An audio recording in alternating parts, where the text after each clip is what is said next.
आज जो है हम बहुपद के बारे में पढ़ने वाले हैं। क्लास 10 बहुपद ये चैप्टर 2 है। इसके बारे में जितना क्वेश्चन इसमें है 2.1 आज हम कंप्लीट करने वाले हैं। लेकिन उसके पहले जो है कुछ बेसिक नॉलेज है उसको भी कंप्लीट करना बहुत ज़रूरी है ना। अगर बहुपद के बारे में पढ़ना है तो बहुपद कहते किसको है उसके बारे में जानना बहुत ज़रूरी है। ठीक है, तो देखते हैं क्या होता है बहुपद। तो सबसे पहले तो बहुपद कहते किसको है, बहुपद कहते किसको हैं बताओ। तो बहुपद किसे कहते हैं तो बताओ। बहुपद, बहु मतलब होता है अधिक या ज़्यादा होता है, पद मतलब होता है पद, है ना। तो बताओ एक से ज़्यादा पद, एक से ज़्यादा पद को बहुपद कहते हैं, बहुपद कहते हैं। तो बताओ एक से ज़्यादा पद को क्या कहते हैं, बहुपद कहते हैं। ठीक है, बिल्कुल ही आसान है, आराम से क्लियर हो जाएगा। एक से ज़्यादा पद को क्या कहेंगे, बहुपद कहेंगे। अब बताओ बहुपद पढ़ने के लिए हमको दो चीज़ चाहिए, एक चर एक अचर चाहिए। ठीक है, इसके बारे में नॉलेज होना चाहिए। एक चर संख्या एक अचर संख्या। तो चर संख्या बोलते हैं जिसका मान हमेशा बदलते रहता है या बदलते रहता है। जैसे मान लीजिए ABCDE है ना, लेकर कहाँ तक XYZ की बात करते हैं, यानी ABCD पूरा जो है ये कौन संख्या में आता है, चर संख्या में आता है। और अचर संख्या में आता है 1 2 3 4 5 6 7, कुछ भी ले सकते हैं आप। ठीक है, कुछ भी ले सकते हैं। ये सब जो है हो गया अचर संख्या, ये सब हो गया A से लेकर Z तक क्या अंश हुई, ये सब हो गया अचर संख्या। और A से लेकर Z तक जितनी भी संख्या हैं सब कौन सा कहलाएगा, चर संख्या कहलाएगा। तो बिल्कुल ही आसान है, आराम से हम इसको कंप्लीट कर सकते हैं। ठीक है, तो चर और अचर के बारे में हम जानकारी प्राप्त कर चुके हैं। ठीक है, अब देखते हैं इसके पहले जो है, इसके बाद जो है हमको बीजीय व्यंजक क्या है उसके बारे में जानेंगे। किसके बारे में, बीजीय व्यंजक के बारे में।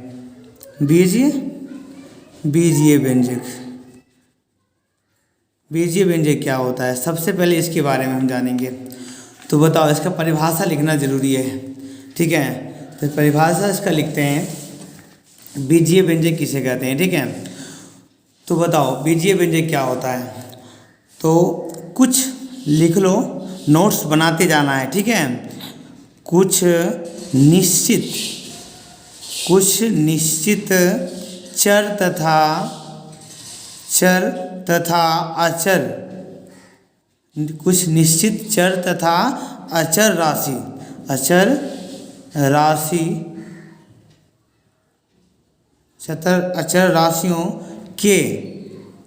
राशियों के योग या अंतर भी बोल सकते हैं, या गुणन भी बोल सकते हैं, गुणन या भाग भी बोल सकते हैं, भाग इत्यादि, है ना, इत्यादि के संयोग से बने पद को बीजीय व्यंजक कहते हैं। ठीक है, बीजीय व्यंजक कहते हैं। बिल्कुल ही आसान है। क्या है, कुछ निश्चित चर अथवा अचर राशियों के योग किया जाए, योग मतलब जोड़ जानवे करते होंगे, योग किया जाए या अंतर किया जाए या गुणन किया जाए या भाग दिया जाए। ये सब अगर करने के बाद जो संयोग करके, जो जोड़ करके या घटाव करके या गुना करके या भाग करके जो आता है, वो जो पद बनता है उसी को बीजीय व्यंजक कहते हैं। जैसे मान लीजिए अगर एग्जाम्पल की बात करें तो बहुत ही सिंपल मान लेते हैं 3x + 2y, ये दो चर है या अचर संख्या, चर है या अचर, कुछ अचर कुछ चर दोनों मिला हुआ रहना चाहिए। ठीक है, तो चर और चर दोनों का योग दिया हुआ है, तो ये बहुपद बीजीय व्यंजक कहलाएगा। जैसे मान लीजिए 3x - x - y है, तो बताओ ये अंतर है तो ये भी बहुपद कहलाएगा। गुणज की बात करें तो 3y, ये बताओ दोनों गुना हुआ है तो ये भी बहुपद है गुणज का। भाग की बात करें तो x² + 1/y, ये भी क्या है, व्यंजक है, नहीं बीजीय व्यंजक है।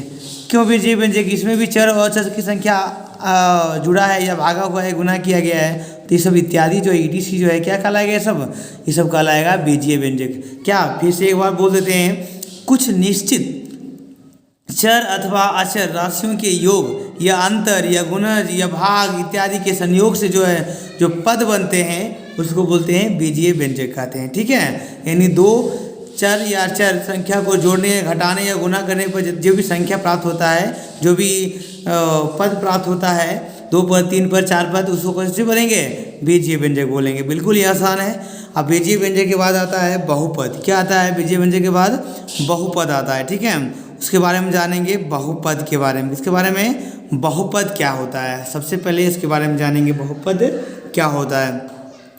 तो बताओ, ऐसे ले जाना है, नोट्स बनाते जाना है। ऐसे बीजीय व्यंजक को बहुपद कहते हैं, बहुपद कहते हैं, जिसमें क्या हो, 3 बातें पर ध्यान रखना है। कितने बात पर ध्यान रखना है? 3 बात पर ध्यान रखना है हमेशा। जिसमें क्या क्या हो, पहला तो चर राशि का घात या घातांक एक धनात्मक पूर्णांक हो। क्या होना चाहिए? चर राशि का जो घात होता है, जो पावर होता है, उसको जो है वो धनात्मक पूर्णांक होना चाहिए। प्लस में पूर्णांक होता है, पूरा बटा में नहीं हो। ठीक है, प्लस में होना चाहिए। दूसरा क्या है? पदों की संख्या निश्चित हो। पदों की संख्या निश्चित हो। क्या हो? पदों की संख्या निश्चित हो। दूसरा पॉइंट। तीसरा पॉइंट क्या कहता है? प्रत्येक पद में चर राशि का गुणांक एक वास्तविक संख्या हो। वास्तविक संख्या हो। ठीक है, क्या हो? चर में जो गुणांक हो, क्या हो? वास्तविक संख्या हो। जैसे एग्जाम्पल अगर देने की बात आता है तो एग्जाम्पल कैसे दे सकते हैं, बताओ। तो एग्जाम्पल जैसे पहला बोल रहा है 3x² + 2x + 4 है।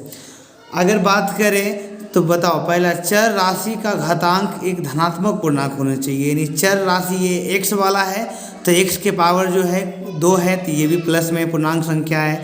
इस पर पावर कुछ नहीं तो 1 है, ये भी पूर्णांक संख्या है, प्लस में है, कोई दिक्कत नहीं है। चर के पावर हमेशा क्या होना चाहिए? प्लस में होना चाहिए, धनात्मक होना चाहिए, पूरा होना चाहिए, ये पूर्णांक में होना चाहिए। पूर्णांक संख्या आपको अगर नहीं मालूम है तो जाके आप पिछले वीडियो को जाके देख सकते हैं। ठीक है, उसमें पूर्णांक संख्या बताया गया है। पूर्णांक संख्या, परिमेय संख्या, भाज्य संख्या, अभाज्य संख्या, इसका जो है परिभाषा लिखाया गया है। ठीक है, तो चर के पावर क्या होना चाहिए? धनात्मक पूर्णांक से होना चाहिए। दूसरा क्या है? पदों की संख्या निश्चित होना चाहिए। बताओ, 1 पद, 2 पद, 3 पद हमको गिन सकते हैं कि नहीं? जिसको नहीं गिन सकते वो अनिश्चित कहलाएगा, और जिसको गिन सकते हैं उसको निश्चित कहलाएगा। तो इसमें गिन सकते हैं तो निश्चित है। ठीक है, दो जो है नियम इसमें फॉलो कर चुका है। तीसरा जो है, प्रत्येक पद में चर राशि का गुणांक एक वास्तविक संख्या होना चाहिए। वास्तविक संख्या 2 प्रकार की होता है, एक वास्तविक होता है, एक अवास्तविक होता है। तो अवास्तविक के बारे में जो है 11वीं क्लास में पढ़ने का है, और जो अभी तक जो हम पढ़े हैं, क्लास 10 तक जो पढ़े हैं, उसमें सिर्फ वास्तविक संख्या के बारे में ही बताया गया है। ठीक है, और तो जो गुणांक होना चाहिए वो चर राशि में वो होना चाहिए वास्तविक संख्या। जैसे मान लीजिए x में गुणांक है 3, ये वास्तविक संख्या है। जैसे वास्तविक संख्या क्या हो जाएगा? वास्तविक जो है संख्या में जो हो जाएगा जैसे 1, 2, √5, √6, 1/2, 0, -5, -6, ये सब क्या कहलाएगा? सब वास्तविक संख्या कहलाएगा। और अवास्तविक कौन सी कहलाएगा? जो रूट के अंदर जो है माइनस में हो, वो क्या कहलाएगा? अवास्तविक संख्या। कोई भी संख्या अगर रूट के अंदर हो, √4 भी काहे न हो माइनस रूट के अंदर, तो क्या कहलाएगा?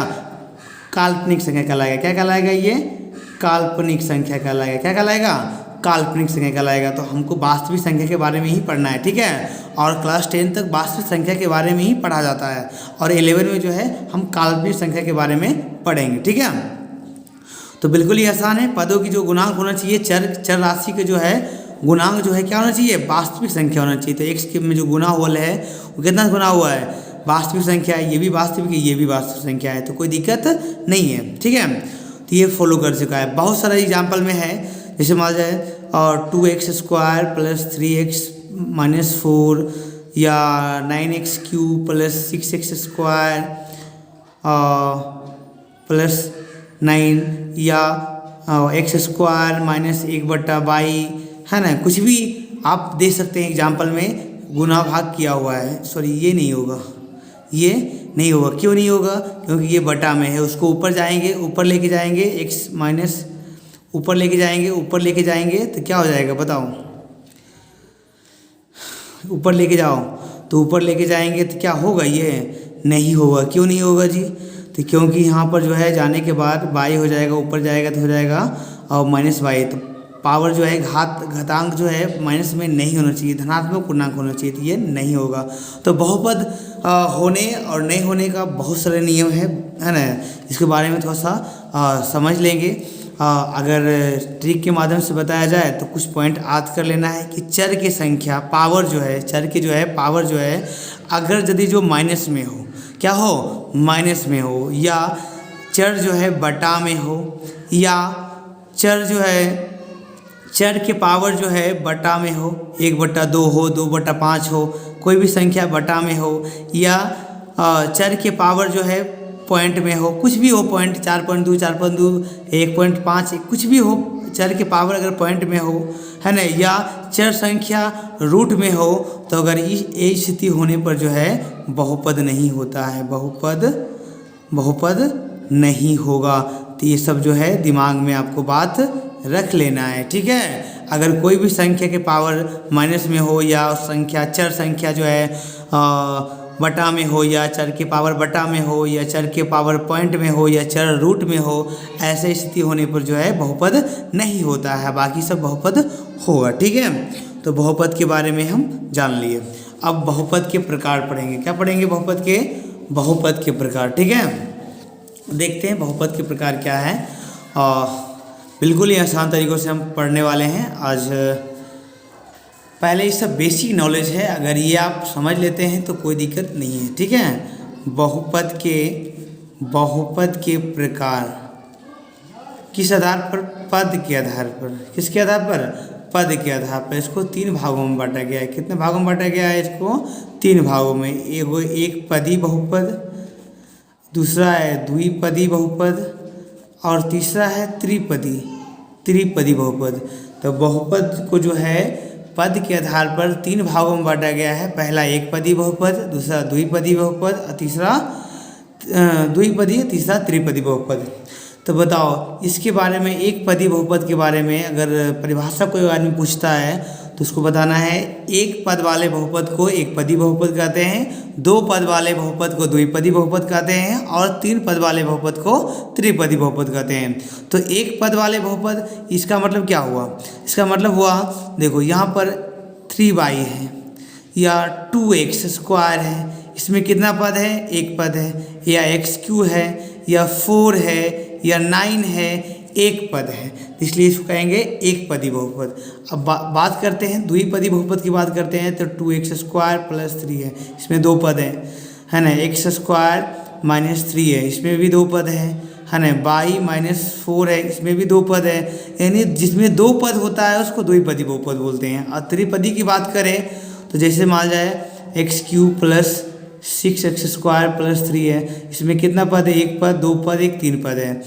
मान लीजिए बात करें x³ + 2x + 3, अगर ये ऐसा बात करें तो इसमें भी कितना पद है, 3 पद है, तो त्रिपदी बहुपद। जिसमें एक पद होता है उसको एक पदी, जिसमें 2 पद होता है उसको द्विपदी, और जिसमें 3 पद होता है उसको त्रिपदी बहुपद कहते हैं। ठीक है, बिल्कुल ही आसान है। एक होता है शून्य बहुपद। क्या होता है ये, शून्य बहुपद, इसके बारे में भी जान लेंगे। शून्य बहुपद, शून्य बहुपद। अब बताओ इसके बारे में क्या कहना है। तो जिसमें यहाँ लिख लेते हैं, परिभाषा लिख जाना है, जिसमें चर के घात शून्य हो। क्या हो, चर के घात क्या हो, शून्य हो, उसे शून्य शून्यपदी बहुपद कहते हैं। क्या कहते हैं? जिसमें चर के घात शून्य हो उसे शून्यपदी बहुपद कहते हैं। बिल्कुल ही आसान है, इसको हम कंप्लीट कर सकते हैं, कोई दिक्कत नहीं होगा, है ना। तो बताओ, जैसे एग्जाम्पल की अगर बात करें तो एग्जाम्पल में 7 हो जाएगा और 2 हो जाएगा, -8 हो जाएगा, -9 हो जाएगा। तो ये सब क्या है? शून्यपदी बहुपद है। कैसे? तो इसको देखते हैं, इसको लिख सकते हैं 7x⁻0। अब बताओ 7x⁻0 का मतलब क्या होता है? 1। कोई भी संख्या के पावर अगर 0 होता है तो उसका मान कितना होता है? 1। ठीक है, तो बताओ 1 होता है, इसको 7 गुना 1 करेंगे तो 7 ही आएगा। जैसे मान लीजिए 8 की बात करते हैं तो इसको लिख सकते हैं -8 गुना x⁻0। तो -8 गुना इसका वैल्यू, तो कोई भी चर हो या अचर, उसके पावर अगर 0 होता है उसका वैल्यू 1 होता है। इसको हल करके कितना आएगा? -8। यानी कहने का मतलब ये सब जितना भी रहेगा वो कौन सा कहलाएगा? कौन बहुपद कहलाएगा? शून्यपदी बहुपद कहलाएगा। ठीक है, जिसमें x y नहीं हो। अगर x y हो भी तो उसके पावर कितना होना चाहिए? 0 हो, तो वो क्या कहलाएगा? शून्यपदी बहुपद कहलाएगा। तो बहुत ही ईजी तरीके से समझ में आ गया आपको, और वो कोई दिक्कत नहीं है। ठीक है, चलो देखते हैं कुछ और पॉइंट दिया हुआ है इसमें बहुपद में। देखो, ये अगर घात के आधार पर बहुपद के प्रकार की बात करें तो इसमें भी तीन प्रकार के होते हैं। पहला है रैखिक बहुपद, दूसरा है द्विघातीय बहुपद और तीसरा है त्रिघातीय बहुपद। तो बहुपद जो है घात के आधार पर भी 3 प्रकार के होते हैं। कितने प्रकार के होते हैं? घात के आधार पर 3 प्रकार के होते हैं। बिल्कुल ही आसान है ना, कोई दिक्कत नहीं होगा। तो देख लेते हैं पहला रैखिक बहुपद। क्या बोलते हैं? रैखिक बहुपद। तो जिसमें जो है चर के पावर कितना? चर का घात अगर 1 हो, क्या हो? चर के घात कितना हो? 1 हो, तो उसे क्या कहेंगे? रैखिक बहुपद कहेंगे। चर के घात अगर 1 हो तो उसे रैखिक बहुपद कहते हैं। जैसे चर के यहाँ पर x दिया हुआ है, x के पावर कुछ नहीं तो 1 है। यहाँ पर भी कुछ इसके पावर चर, यहाँ चर नहीं, यहाँ पर चर के पावर कुछ नहीं तो 1 है। यहाँ पर भी चर है, इसके पावर कुछ नहीं तो 1 है, इसके पावर कुछ नहीं तो 1 है। तो नहीं, कहने का मतलब एग्जाम्पल ये दिया हुआ है, जिसके पावर, चर के पावर अगर 1 हो तो उसको रैखिक बहुपद कहते हैं। और जिसके चर के पावर 2 है, इसमें भी देखो अधिकतम घात 2 है। क्या है? पावर में होता है घात, यानी जिसके अधिकतम घात 1 है उसको रेखीय बहुपद बोलते हैं, रैखिक बहुपद कहते हैं। और जिसके अधिकतम घात 2 है, इसमें देखो अधिकतम घात 2 है, इसमें भी अधिकतम घात 2 है, इसमें भी यहाँ पे बात करें, ये दोनों की बात करें तीनों पद की, तो अधिकतम घात 2 है, इसमें भी अधिकतम घात क्या है? 2 है, इसमें भी अधिकतम घात क्या है? 2 है। इन जिस पद का अधिकतम घात, जिस बहुपद का अधिकतम घात जो है 2 होता है उसे द्विघात बहुपद कहते हैं। और त्रिघात की अगर बात करें तो जिसमें अधिकतम घात 3 हो उसे त्रिघात बहुपद कहते हैं। 3 से ज़्यादा नहीं हो, कम हो कोई दिक्कत नहीं है, लेकिन अधिक नहीं होना चाहिए। तो बताओ इसमें भी अधिकतम घात कितना है? अधिकतम घात 3 है, इसलिए त्रिघातीय बहुपद। ये इसमें अधिकतम घात 3 है, त्रिघातीय। इसमें भी देखो, इसमें तीनों देखो, इसमें जो है अधिकतम घात 3 है, त्रिघातीय बहुपद कहलाएगा। इसमें भी अधिकतम घात कितना है?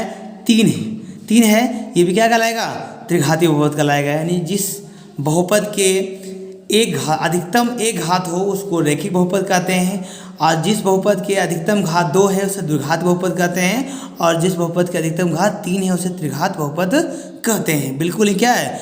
आसान है कि नहीं? आसान है। चलो, ये तो आपको समझ में आ गया।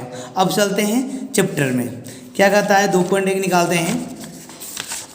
2.1 क्या कहता है देख लेते हैं। यहाँ पर क्या कह रहा है 2.1? ठीक है, बिल्कुल ही आसान है, कोई दिक्कत नहीं है, आराम से हम इसको कंप्लीट कर सकते हैं, कोई प्रॉब्लम नहीं होने वाला है। ठीक है, अब बात करते हैं 2.1 की। किसकी बात करते हैं? 2.1 की अगर बात करते हैं तो क्या होता है? देखो, तो 2.1 की अगर बात करते हैं 2.1 तो देखते हैं यहाँ पर प्रश्नावली 2.1 बहुपद में क्या करना है? हमको निकालना है शून्यांक निकालना है। सबसे पहले जो है हमको ये आपको मालूम होना चाहिए, ये वाला इसको बोलते हैं एक्स अक्ष। इधर होता है माइनस वाला एक्स, इधर होता है प्लस अक्ष होता है एक्स अक्ष, इधर होता है प्लस वाई अक्ष होता है। ठीक है, और इधर होता है माइनस वाई अक्ष होता है। ठीक है, माइनस बाई अक्ष होता है। बताइए एक्स अक्ष है, ये बाई अक्ष है, इसको बोलते हैं केंद्र मूल बिंदु, इसको भी बोल सकते हैं। इसका नियामक होता है 0 0 होता है। ठीक है, बिल्कुल ही आसान तरीके से हम समझ में आ रहा है, कोई दिक्कत नहीं होगा। अगर शून्यांक निकालना है, क्या निकालना है?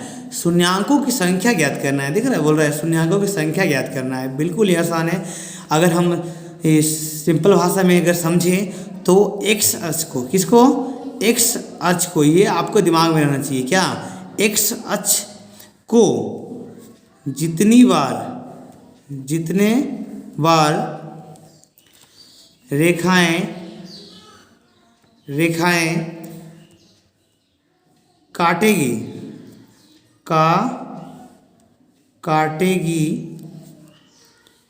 काटेगी उतने ही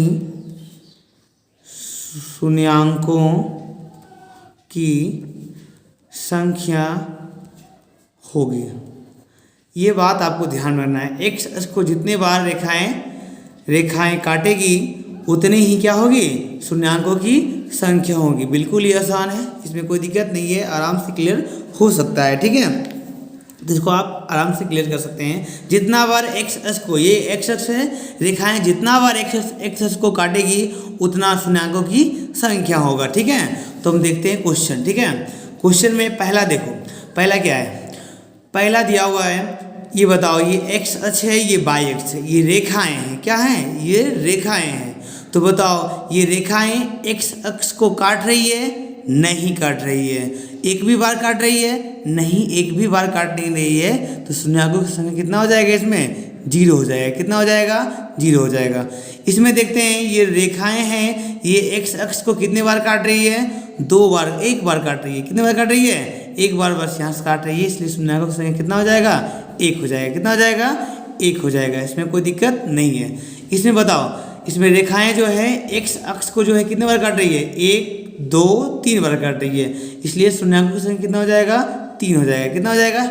शून्यांकों की संख्या कितना हो जाएगा? 3 हो जाएगा। बिल्कुल ही आसान है, इसमें कोई दिक्कत नहीं है। क्वेश्चन नंबर 4 अगर बात करते हैं, जिसमें एक्स अक्ष को जो है रेखाएं जो है यहाँ 1 बार 2 बार काट रही है, तो शून्यांकों की संख्या कितना हो जाएगा? 2 हो जाएगा। कितना हो जाएगा? शून्यांकों की संख्या बिल्कुल इसका 2 हो जाएगा। कितना हो जाएगा? 2 हो जाएगा। उसके बाद अगर 5 की बात करते हैं तो देखो, इसमें एक्स अक्ष को जो है, ये एक्स अक्ष है, ये वाई अक्ष है। वाई को काटे कोई दिक्कत नहीं है। एक्स को जो है 1 2 3 4 बार काट रहा है। एक्स अक्ष को कितने बार काट रहा है? 4 बार काट रहा है, इसलिए शून्यांकों की संख्या कितना हो जाएगा? 4 हो जाएगा। ठीक है, इसमें बताओ, एक्स अक्ष को कितने बार टच कर रहा है? 1 2 3 बार टच कर रहा है। कितने बार टच कर रहा है? 3 बार, इसलिए शून्यांकों की संख्या कितना हो जाएगा? 3 हो जाएगा। बिल्कुल ही आसान है। ये 2.1 बिल्कुल ही एकदम सिंपल है ना? तो ये खत्म हो गया, और अगले वीडियो में जो है 2.2 2.3 सब लगभग जो है जितना NCERT का जो है इसमें है, पूरा का पूरा जो है वीडियो बना देंगे। ठीक है, तो जो है आप हमारे चैनल पर नए हैं तो चैनल को सब्सक्राइब कर दें, ताकि हमको वीडियो बनाने में बहुत ही मेहनत लगता है। और अगर आप लाइक सब्सक्राइब कर देते हैं तो हमको बहुत ही क्या मिलेगा? खुशी मिलेगा। ठीक है, तब तक के लिए धन्यवाद। मिलते हैं अगली वीडियो में।